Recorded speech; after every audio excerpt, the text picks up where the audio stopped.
माननीय प्रधानमंत्री मोदी जी और माननीय मुख्यमंत्री योगी जी, आप दोनों को मेरा सादर प्रणाम।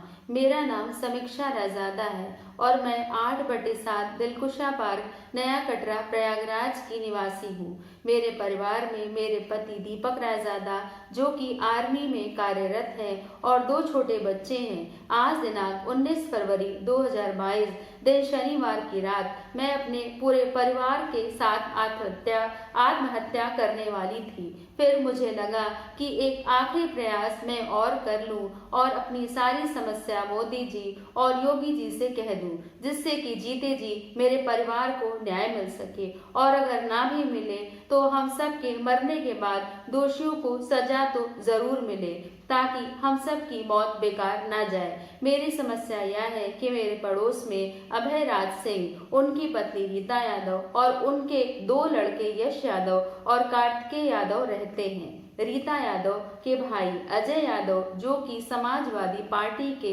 नेता हैं और इस मोहल्ले के सभासद हैं, और उसका दूसरा भाई वीरेंद्र कुमार यादव उर्फ अनूप यादव, जो कि अपराधी प्रवृत्ति का है और इसके ऊपर पहले से ही कई मुकदमे दर्ज हैं। इन सब ने मिलकर हम लोगों का जीना मुश्किल कर रखा है। ये लोग अपने घर का कूड़ा मेरे घर के अंदर फेंकते हैं और अपनी कार मेरे घर के सामने खड़ी करते हैं, और इसके लिए 28 नवंबर 2020 को जब मेरे पति ने इन लोगों से ऐसा ना करने के लिए कहा, तो ये सारे लोग मेरे पति को घर के अंदर से बाहर खींचते हुए ले गए और बोले, हम सब तुमको अभी यही मार डालेंगे। जिसके बाद मैं और मेरे पति पुलिस स्टेशन गए, जहां पुलिस ने हम लोगों की FIR तो लिख ली, जिसका नंबर 0933 है, परंतु इसके बाद हमारी मुश्किलें और ज्यादा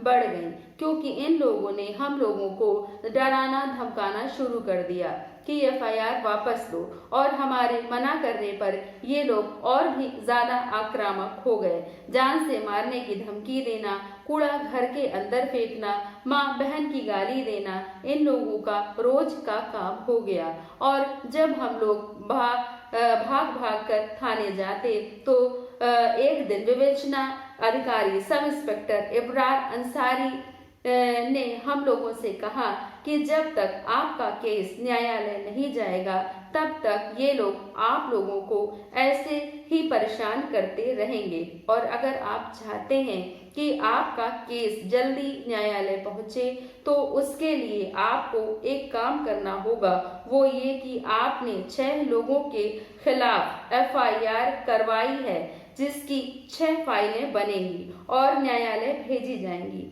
जिसका खर्च 6,000 रुपए होगा, जो कि आपको देना होगा। जानकारी ना होने के कारण, अत्यधिक परेशान होने के कारण हम लोगों ने 9 फरवरी 2021 को उनको 6,000 रुपए दे दिए, परंतु बाद में पता चला कि हम लोगों के साथ धोखा हुआ है, क्योंकि 4 महीने बीत जाने के बाद भी कोई कार्रवाई नहीं हुई। और 15 जून 2021 को जब मेरे पति ने उनसे फोन करके पूछा कि आपने जो पैसे लिए थे उसका क्या हुआ, तो वह मुकर गए और कहा, थाने आओ तो बताता हूँ। इसके बाद हम लोगों ने इनकी 2 बार मुख्यमंत्री हेल्पलाइन जन सुनवाई पर कंप्लेन भी की, परंतु वहां भी दोनों बार फर्जी रिपोर्ट लगा दी गई कि ऐसा कुछ भी नहीं है, जबकि मेरे पति और इब्रार अंसारी के बीच हुई बातचीत की कॉल रिकॉर्डिंग मेरे पास मौजूद है। फिर 29 जुलाई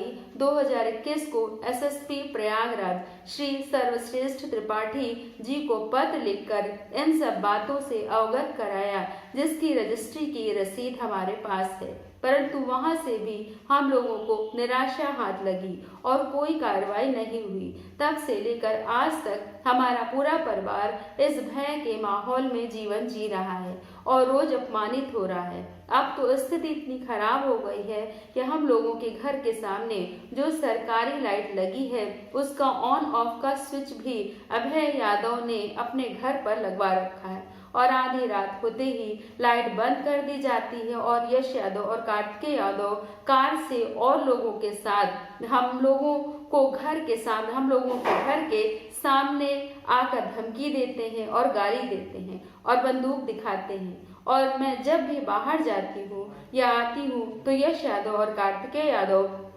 मोबाइल से मेरी फोटो खींचते हैं और अश्लील इशारे करते हैं। परेशान होकर मैं और मेरे पति दिनांक 17 फरवरी 2022 को सीओ ऑफिस गए, जहां हमको बताया गया कि हमारी एफआईआर पिछले लगभग 1 साल से यहीं पर है और अभी उस पर कोई कार्रवाई नहीं हुई है। इस पर हम लोग सीओ साहब अजीत सिंह चौहान से मिले तो उनको पूरी बात बताई।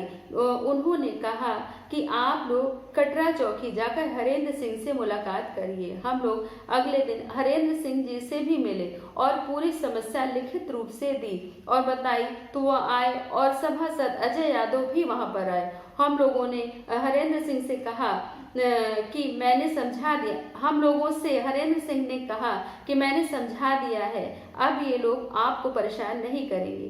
लेकिन उनके जाते ही यश यादव और कार्तिकेय यादव ने मेरे पति को फिर से गालियां दी और कहा कि पुलिस लेकर आए थे, पुलिस हम लोगों का क्या बिगाड़ लेगी। मेरे पति ने तुरंत थाने जाकर हरेंद्र सिंह जी को ये बात बताई। उन्होंने कहा ठीक है, 1-2 दिन और देख लो। और ठीक 2 दिन बाद आज दिनांक 19 फरवरी 2022 की सुबह अभय यादव अपने पूरे परिवार के साथ फिर से मेरे पति को गालियां देने लगे और यश यादव और कार्तिकेय यादव ने कहा कि बस 10 मार्च तक जी लो। 10 मार्च को जैसे ही समाजवादी पार्टी की सरकार बनेगी, हम दोनों और हमारे दोनों मामा अजय और अनूप यादव तुमको और तुम्हारी पत्नी को गोली मार देंगे। फिर देखते हैं कि तुम्हारे बच्चों को कौन पालता है। इसके बाद मैं और मेरे पति तुरंत भागकर हरेंद्र सिंह जी के पास गए, लेकिन वहां पर उन्होंने मेरे साथ अभद्रता की और मुझसे कहा कि तुम थाने क्यों आई हो, अगर मेरी पत्नी थाने जाए तो मैं उसे मार दूं।